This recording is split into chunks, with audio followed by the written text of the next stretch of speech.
मेरा नाम सुषमा शर्मा है और मैं पूना में रहती हूँ। 66 साल मेरी उम्र है। मैम कैसे लगा कि कब लगा आपको ये कि मुझे एक मॉडल बननी है, मॉडलिंग करनी है, मॉडल बनना है? बताइए बताइए कैसे जर्नी शुरुआत कैसे हुई जर्नी? ऐसा हुआ कि ड्यूरिंग लॉकडाउन मेरे जो बेटे थे उन्होंने सीखना शुरू किया फैशन फोटोग्राफी, और उसके बाद में मुझे लगा कि मुझे इसकी हेल्प करनी चाहिए, लेकिन मुझे ये नहीं पता चल रहा था कि मैं हेल्प कैसे करूं। और उसी दौरान में इसको एक भी मॉडल नहीं मिल रही थी जिसके ऊपर ये प्रैक्टिस कर सके।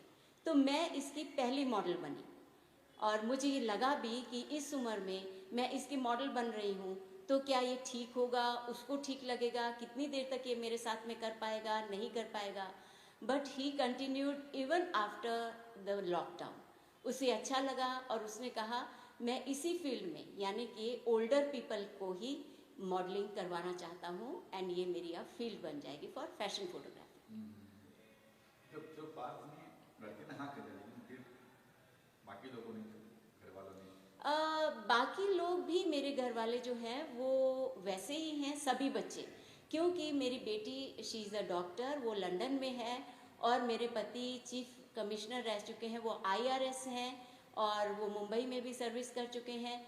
और रादर जब से मेरी शादी हुई है, मैं 20-21 साल की थी, तब से उन्होंने ही मेरी पूरी पर्सनैलिटी को ढाला है। तो उनके तो मना करने का सवाल ही नहीं होता, सभी का सपोर्ट था। जी ये जो मॉडलिंग के कभी सोचा था इसके पहले, मतलब कोविड के पहले लगा था कि मैं मॉडल मुझे बनूंगी, कभी सोचा था कि? एक्चुअली ऐसा है कि मेरे रास्ते में बहुत बार ये चांसेस तो आ रहे थे। बचपन में एक सपना था, मेरे फादर एक आर्मी ऑफिसर थे, मदर जो थी वो बहुत ज़्यादा एजुकेटेड नहीं थी लेकिन बहुत मॉडर्न थी। लेकिन हुआ क्या कि उन्हें ये डर लगा रहता था कि इस लड़की को एक्टिंग में और मॉडलिंग में बहुत इंटरेस्ट है। हमारे टाइम पे ये इतना इजीली होता नहीं था, इतना इजीली जाने नहीं दिया जाता था हम लोगों को ये सब करने के लिए। तो इसके लिए उन्हें ये डर लगता था कि कहीं ऐसा ना हो। उस टाइम स्टोरीज आते थे, यू रिमेम्बर एक मूवी भी था राजेश खन्ना का, जिससे घर से भाग जाते हैं असरानी कहीं पे और बहुत बुरे हाल हो जाते हैं एक्टिंग के लिए। तो वैसा वैसा उनको लगता था कि बच्ची के घर से भाग ना जाए, तो वो मुझे कभी बताते नहीं थे कि whether you have any calibre और नॉट।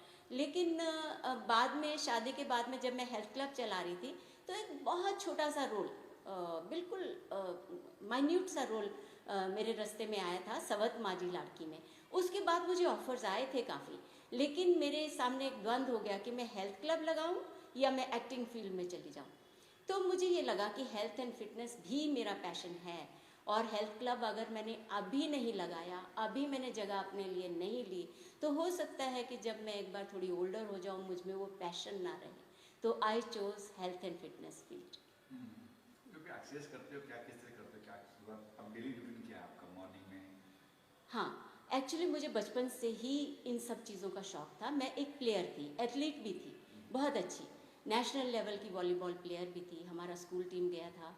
शेख अब्दुल्ला साहब जो चीफ मिनिस्टर थे जम्मू एंड कश्मीर के, उन्होंने मुझे एक ट्रॉफी भी दिया था। तो ऑल दीज थिंग्स। लेकिन क्या होता है हिंदुस्तानी लड़कियों के साथ में कि जैसे ही वो थोड़ी बड़ी हो जाती हैं, शादी हो जाती है, तो हमारी परवरिश ही ऐसी की जाती है कि हमें अपना ससुराल संभालना है, जो हस्बैंड कहेगा वही करना है। By the grace of God मेरे हस्बैंड मुझे बहुत अच्छे मिले, जो उस वक्त में भी बहुत मॉडर्न सोच रखते थे। उन्हें नहीं ये अच्छा लगता था कि मेरे में अगर कोई कला है तो मैं घर में बैठूं, लेकिन क्योंकि ट्यूनिंग ऐसी थी ना, मन वैसा ही था कि अभी शादी हो गई है, अभी घर में बैठना है, अभी ज़्यादा कुछ करना नहीं है। तो ऐसे में कई बार मेरा वेट बढ़ गया, कई बार मैंने कम किया। बच्चे होने के बाद में 108 केजीज टच कर जाता था। फर्स्ट बच्चा होने के बाद में तो मुझे बहुत मेडिकल इश्यूज हो गए थे, तो उन सबको मैंने एक्सरसाइज से ही ओवरकम किया। तो ऑफ एंड ऑन मैं एक्सरसाइज की तरफ तो जाती थी, बट एक रियलिटी में जिम क्या होता है, एक्सरसाइज कैसा करना चाहिए, ये मुझे पता चला जब यहाँ पे हमारे पूना में एक हेल्थ क्लब खुला। फिर मैंने वो ज्वाइन किया और उन्होंने मुझे इंस्ट्रक्टर बनने का चांस भी दिया और बहुत अच्छी तरह से मुझे ट्रेन किया हर एक चीज़ में, और मैंने भी वो ट्रेनिंग बहुत अच्छी तरह से ली। अब सुबह से लेकर शाम तक ऐसा होता है मेरा रूटीन कि मैं अर्ली मॉर्निंग उठ जाती हूँ, then I do my meditations, और उसके बाद में मैं घर के लोग जो हैं उनके लिए ब्रेकफास्ट वगैरह देख लेती हूँ। Then I relax for around 5-10 minutes. 12 o'clock और 12:30 I start my exercising routine. अगर मैं हेल्थ क्लब नहीं जा रही हूँ और घर पे ही हूँ तो, और घर पे भी उतने ही रिजल्ट मिल जाते हैं जितने हेल्थ क्लब में मिलते हैं। तो इसलिए फिर मैं शुरू कर देती हूँ। I do around 2 hours of bench workout, वो स्टेप वर्कआउट कहते हैं ना, 2 घंटा वो करती हूँ। थोड़ा सा बैंड के साथ में स्ट्रेचिंग या डम्बेल्स करती हूँ, और ये मैं कर लेती हूँ अराउंड 3-3:30 बजे तक। After that I relax again for some time, and then evening is my stretching time, तो मैं स्ट्रेचिंग्स वगैरह करती हूँ, and that makes me very happy. और शाम को फिर इनको डिनर वगैरह दे के इट इज़ रिलैक्सिंग टाइम। चाहे मैं थोड़ा सा सोशल मीडिया देख लेती हूँ या कुछ और। लेकिन एक बात तो है कि मैं डाइट का भी बहुत ध्यान रखती हूँ। I don't let anything go wrong with my diet. Fridge का खाना मैं बिल्कुल नहीं खाती, फ्रेश खाना मैं खाती हूँ, पानी भी मैं फ्रेश बाहर का ही पीती हूँ। और उसके बाद में अगर मुझे भूख नहीं लगी है तो मैं नहीं खाती हूँ। I don't get tempted even if I go out, you know. So ये सब चीज़। जंक फूड तो बिल्कुल नहीं। जंक फूड बिल्कुल नहीं, पर इसका मतलब ये भी नहीं कि अगर बच्चे खा रहे हैं और वो चाहते हैं कि मैं थोड़ा सा टेस्ट करूं, क्योंकि मेरे ब्रदर के ग्रैंड चिल्ड्रन हैं, they are very attach to me, थोड़ा सा कुछ मुंह में डाल दें तो मैं ये भी नहीं करती कि नहीं नहीं ये बहुत ख़राब है या कुछ है। Because you have to wean them out. आपको उनको डराना नहीं पड़ता है, उनको थोड़ा थोड़ा करके हटाना पड़ता है। अच्छा, वो फर्स्ट डे जब आप रैंप वॉक पे आप चले थे, क्या था? एक्साइटमेंट था उसको, नर्वस थे क्या फर्स्ट डे? फर्स्ट दिन एक्साइटमेंट तो था, लेकिन डर भी था। डर ये था कि मैंने ज़िंदगी में हील्स कभी नहीं डाले, सैंडल्स कभी नहीं डाले। मैं हमेशा ही कैड्स पहनती थी क्योंकि प्लेयर थी ना, और फ्लैट चप्पल्स भी नहीं पहनती थी। चप्पल का नाम ही मेरे लिए, सैंडल्स का नाम ही मेरे लिए highly discomfort for myself. So इसके लिए मुझे लग रहा था कि मैं कैसे करूँगी। सबने कहा 4 इंच का हील होना चाहिए। मैं सबसे सब कुछ पूछ रही थी, क्या करना चाहिए, कैसे करना चाहिए, बहुत इंक्वायरी कर रही थी। तो जितना मैं पूछ रही थी उतना मुझे डर लग रहा था। तो इसके लिए फिर मैंने सोचा कि मुझे ट्रेनिंग लेना चाहिए। तो यहाँ से मैंने किसी लड़की के साथ ट्रेनिंग लिया। हर दिन आके मैं रोती थी, बिकॉज ऑल्सो मैं सिर्फ इतना नहीं है, मुझे बीच में यूरिक एसिड हो गया था। उसके कारण मेरे पाँव के बोन्स थोड़े बाहर निकल गए हैं, जो बहुत पेन करते थे। तो उसके कारण नीज़ का भी थोड़ा थोड़ा मुझे लगता था कि कहीं स्टैंड कर पाएंगी कि नहीं। तो एप्रीहेंशन बहुत ज़्यादा था, आप फियर भी नहीं बोल सकते, बट लॉट ऑफ एप्रीहेंशन। फिर जब मैंने फर्स्ट टाइम रैंप वॉक किया तो मैंने अपना वो रैंप वॉक देखा, it was more like a पहलवान्स वॉक देन एनीथिंग एल्स। तो वो मैंने देखा कि ये तो बिल्कुल अच्छा नहीं लग रहा है, ये मज़ा नहीं आएगा। लोग ये कह के एक्सेप्ट कर सकते हैं कि ओ शी इज़ 65, उस टाइम में 65 की थी, oh she is 65, at least she is trying and all that. पर फिर मैंने अपने आप को अच्छी तरह से ट्रेन किया और मुझे फिर अच्छा लगा, means I could walk well. सबसे पहले आपको ब्रेक कब मिला? किसके लिए आपने सबसे पहले रन वॉक किया? एक्चुअली स्पीकिंग मैंने सबसे पहले एक थोड़े छोटे इंस्टीट्यूट के लिए, मुझे अभी उसका नाम नहीं रिकलेक्ट हो रहा है, उनके लिए किया था गोवा में।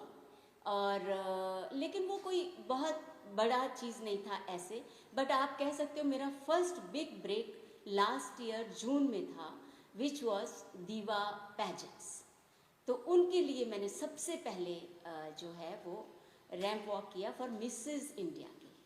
तो मिस्टर इंडिया की तैयारी कैसे की थी आपने? जैसे आपने कहा कि बहुत तकलीफ हुई, कैसे तैयारी की थी, कैसे आप?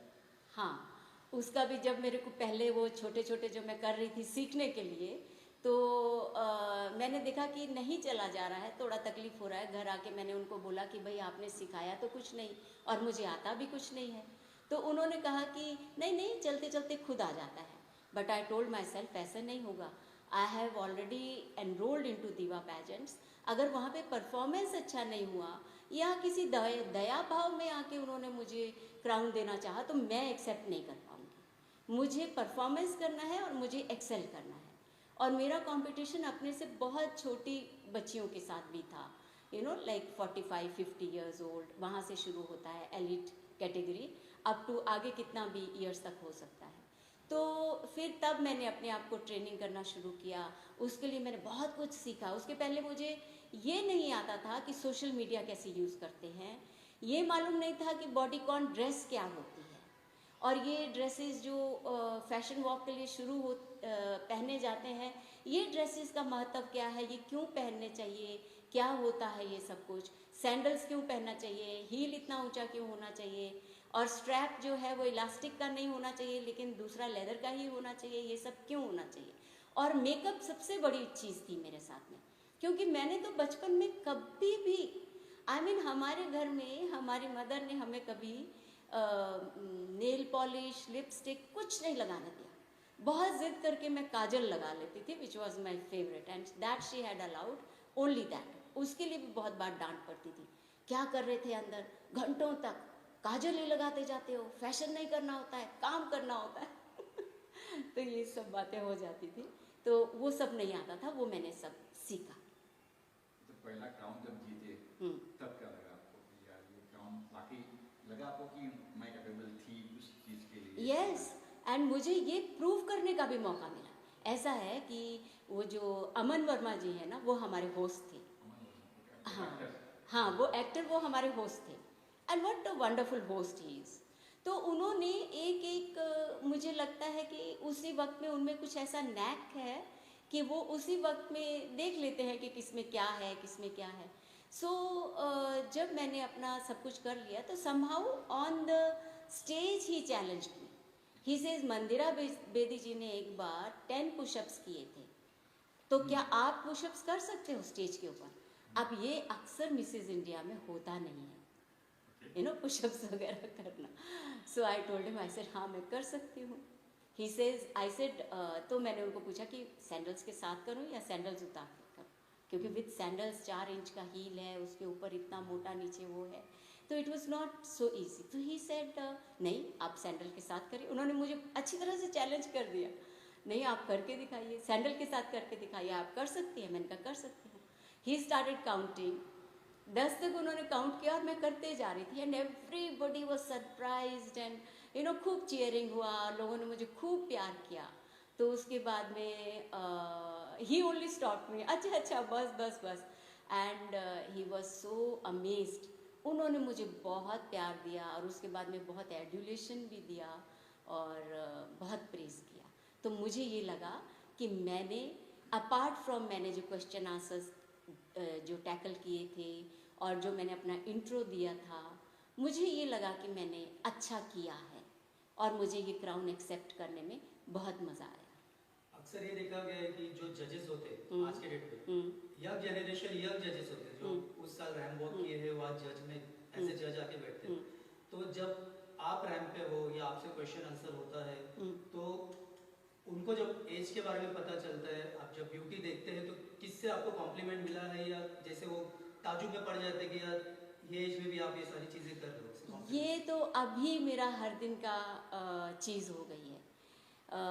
There is so much love in people कि वो हर दिन मुझे फ्रॉम द वेरी बिगनिंग, मैं जिसके पास चली जाती थी कि मुझे मॉडलिंग के लिए अपने फ़ोटो भेजती थी, they used to get surprised and they wanted to give me a chance.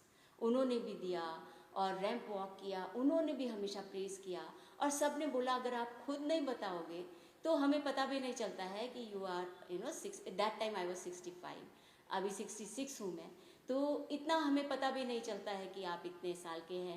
Sushma ji, you inspire us so much.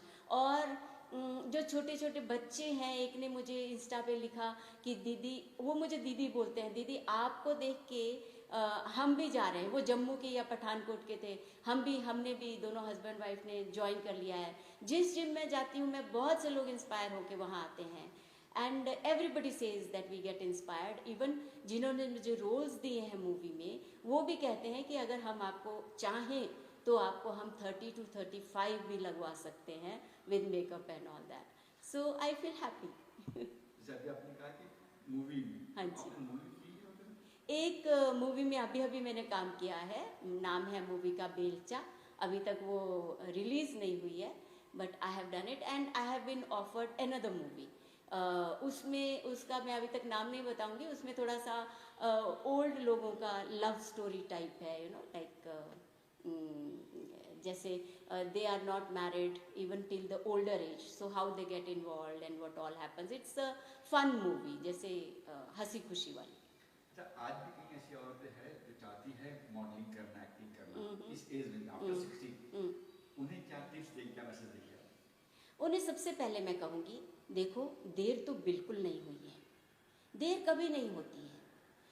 और शांति से सबसे पहले अपने फिटनेस पे ध्यान दो। अपने को कम से कम 1 या 2 साल दो, अपने नीज अच्छे करो, अपने हिप बोन्स को थोड़ा स्ट्रेंथन करो, जिम जाइए, थोड़ा थोड़ा सा एरोबिक्स भी कीजिए, थोड़ा एजिलिटी आ जाती है अपने अंदर ना, स्ट्रेचिंग से फ्लेक्सिबिलिटी, पोस्चर ठीक हो जाता है। नहीं तो कैसा है, हम ऐसा झुक के ही बैठ जाते हैं और फिर वो बात नहीं बनती है, क्योंकि मॉडलिंग में पोस्चर इज़ अ मस्ट। तो वो सब मैं कहूँगी अपने को 1-2 साल दीजिए। अगर आपकी हेल्थ अभी भी ठीक नहीं है, उसको ठीक कर लीजिए, कोई हमें देर नहीं हुई है। और मॉडलिंग में कोई शक्ल नहीं देखता है हमारी, कोई सुंदरता भी नहीं देखता है, ब्यूटी भी नहीं देखता है, हमारा कॉन्फिडेंस देखता है। और वहाँ सभी के पास, सभी के लिए जगह है।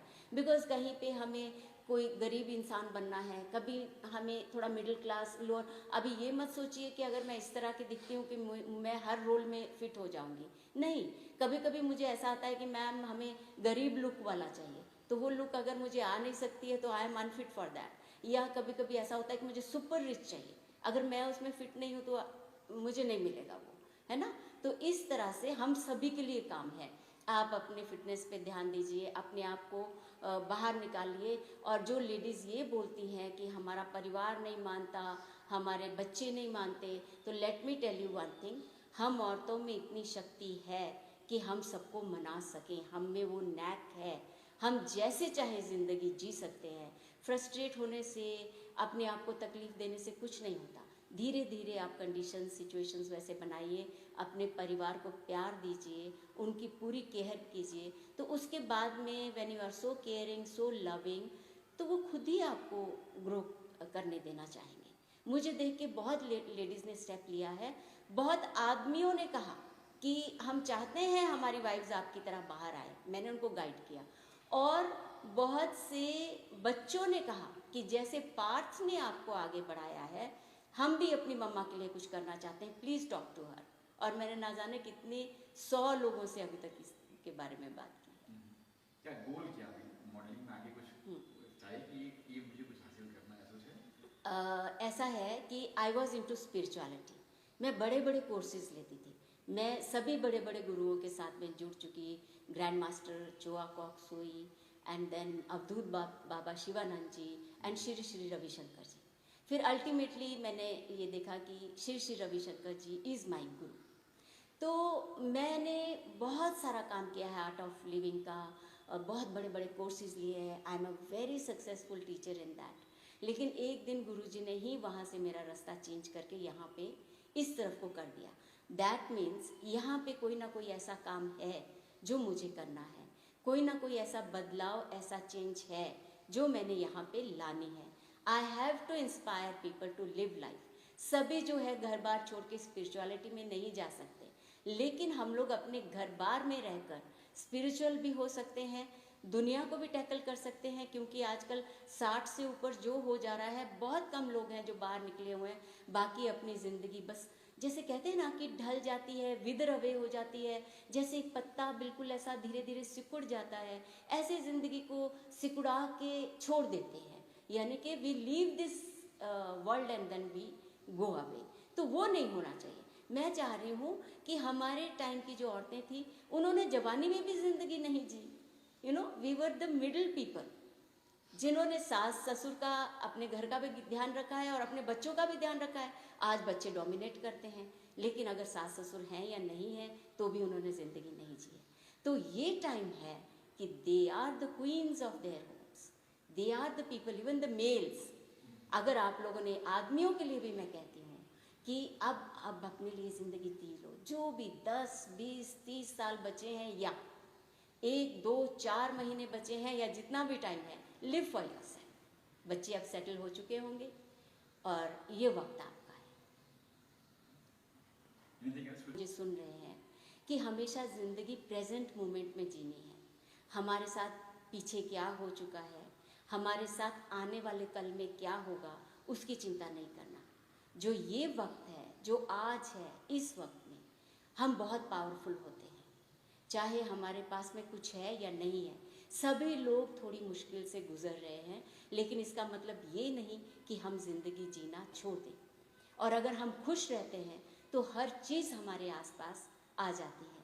अपना ध्यान रखिए, अपने परिवार को प्यार दीजिए, बच्चों को फ्री छोड़ दीजिए, उनके सपने पूरे होने दीजिए। वो सिर्फ हमारे लिए इस दुनिया में नहीं आए हैं।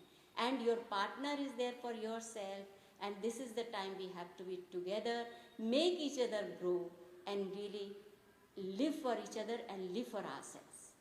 Thank you.